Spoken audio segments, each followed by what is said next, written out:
मुल्तान का एक ऐसा स्टूडेंट जो कि टांग पर चोट लगने के बावजूद भी एम्बुलेंस पे पेपर देने के लिए आया हुआ है। पढ़ाई का टाइम ज़ाया होना था, तैयारी भी थी पेपरों की, तो मैंने पेपर देने की सोची। अगर बच्चा खुद चाह रहा है कि पेपर दे तो फिर हमने उसको मोटिवेट किया है। इस वक्त मेरे साथ मुल्तान का एक ऐसा स्टूडेंट मौजूद है जो कि ये टांग पर चोट लगने के बावजूद भी एम्बुलेंस पे पेपर देने के लिए पहुंचे हुए हैं। आइए इनसे जानते हैं कि ये तालीम का इनमें एक ऐसा जज्बा है कि इस हालत में भी ये पेपर देने के लिए आ गए हैं। क्या नाम है आपका? हसीब उस्मान। असीब, बताइएगा कि आप एम्बुलेंस पे पेपर देने के लिए आए हुए हैं, ये क्या हुआ है आपको, ये किस तरह से हुआ है? एक्सीडेंट हुआ था कार से। कार से? हाँ जी। ये कितना टाइम पहले हुआ एक्सीडेंट? ये तकरीबन 2 से ढाई महीने पहले। अच्छा, हाँ जी। तो मुझे ये बताएं कि आप इस हालत में पेपर देने के लिए कैसे आए? बस वो ऐसे मेरे पढ़ाई का टाइम ज़ाया होना था, साथ मुझे तैयारी भी थी पेपरों की, तो मैंने पेपर देने की सोची। मैं कहा बाद में टाइम ज़ाया ना आगे, फिर कॉलेज में जाके फिर पढ़ेंगे।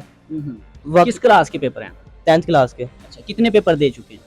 10th के मैं 5 पेपर दे चुका, आज छठा पेपर है। अच्छा, तो ये हर पेपर में ही जो आप एम्बुलेंस पे आते हैं? हाँ जी। अच्छा, तो मुझे ये बताएं कि किस तरह से ये आप सरवाइव कर रहे हैं इस हालत में? मुश्किल होता है, बस वो घर में सारा टाइम ऐसे ही लेटे रहना है, चारपाई पे, बेड पे, अच्छा। कहीं उठना बैठना नहीं है। हम्म, सारा टाइम ऐसे ही अच्छा। चारपाई पे बैठ के पढ़ते हैं, हम्म। खाना भी उधर ही खाते हैं, हर काम उधर ही। अच्छा, 9th में किस तरह से आपने पेपर किए, वो किस तरह अच्छे हुए पेपर? हाँ जी, 9th में भी अच्छे हुए थे। कितने मार्क्स आए थे? 400। 400? माशाल्लाह, बड़े अच्छे नंबर थे। तो ये आप इस बार पेपर आप सप्ली की सूरत में भी दे सकते थे, तो क्यों देने की जरूरत है? वो 2-3 महीने बाद आते हैं, तो फिर पढ़ाई का हर्ज होता, आगे शादियाँ, वो ईद आ रही है, तो फिर पढ़ने का दिल नहीं करता। तो फिर मैंने कहा था अभी तैयारी है, तो मैं अभी दे देता हूँ पेपर। अच्छा, तो घर वालों ने रोका कि अभी पेपर ना दो? नहीं, वो कह रहे थे, कहते पेपर दे दो अभी, अच्छा। बाद में फिर आपकी वो पढ़ाई नहीं सही होनी, तो अभी पेपर दे के सही कर। अच्छा, तो यहाँ पे फिर बैठना इजी होता है आपको? हाँ जी, ऐसे ही मैं अंदर क्लास में बैठता हूँ, स्टेचर पे। तो लिखना सारे मामलात यहाँ पे? हाँ जी।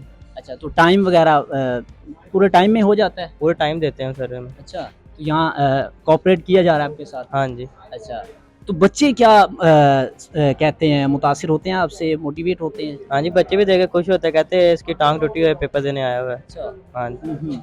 तो ये जिस तरह से आप में पढ़ाई का जज्बा, पेपर देने का जो जज्बा, तो ये शुरू से ही है या फिर किसी ने कहा?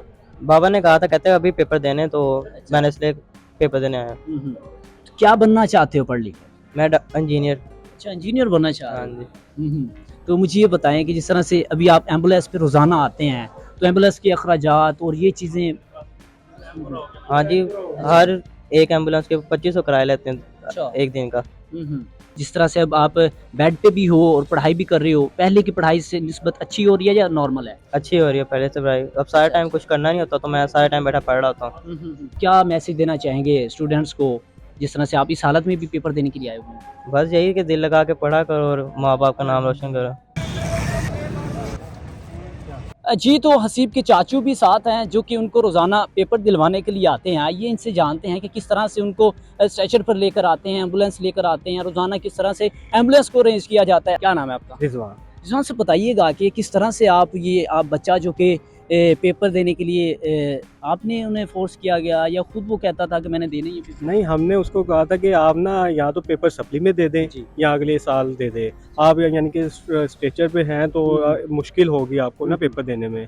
लेकिन वो वज़ीद था कि चाचू मेरी तैयारी पूरी है, मैं पेपर दूंगा, इंशाल्लाह पास हो जाऊंगा, मेरा टाइम ज़ाया होगा। तो इस वजह से फिर हमने फिर मोटिवेट किया कि अगर बच्चा खुद चाह रहा है कि पेपर दे तो फिर हमने उसको मोटिवेट किया है। अच्छा, तो ये पढ़ाई में किस तरह से है? बहुत अच्छा है, ये शुरू से ही फर्स्ट डिवीज़न लेता है। अच्छा, माशाल्लाह। जी। इतना लाइक फाइक बच्चा जब हो तो वो तो बिल्कुल ही नहीं अपना नुकसान करना हाँ। चाहता। ऐसे ही है वो, हर साल पोजीशन लेके आ रहा है। इस साल वो अगर वो ये साल ज़ाया होता है तो उसके लिए वो डिसअपॉइंट था। सही। तो ये एम्बुलेंस रोज़ाना अरेंज करते हैं, किस तरह से? जी, ये हमने उनसे बात की हुई है हॉस्पिटल वालों से, वो डेली एम्बुलेंस को भेज देते हैं, अच्छा। पर चार्जेस लेते हैं पेपर के। अच्छा। तो इस तरह ऐसा है कि इसका जो लिविंग रूम है ना वो सेकंड फ्लोर पे है। अच्छा। वो स्ट्रेचर वाला जाता है सेकंड फ्लोर से, हम उसको स्ट्रेचर पे लेके बड़ी मुश्किल से हम इसको पेपर दिलवाने लेके अच्छा, आते हैं। मतलब वो सेकंड फ्लोर से लेके आना हाँ नीचे, जी, फिर और दोबारा उठा के फिर एम्बुलेंस दोबारा को वो रखना। यानी कि जब पेपर दे के आता है फिर दोबारा उसको ऊपर वाले रूम में शिफ्ट करते हैं उसको अच्छा। स्ट्रेचर। तो मुझे बताएं कि ये हादसा जब इसके साथ हुआ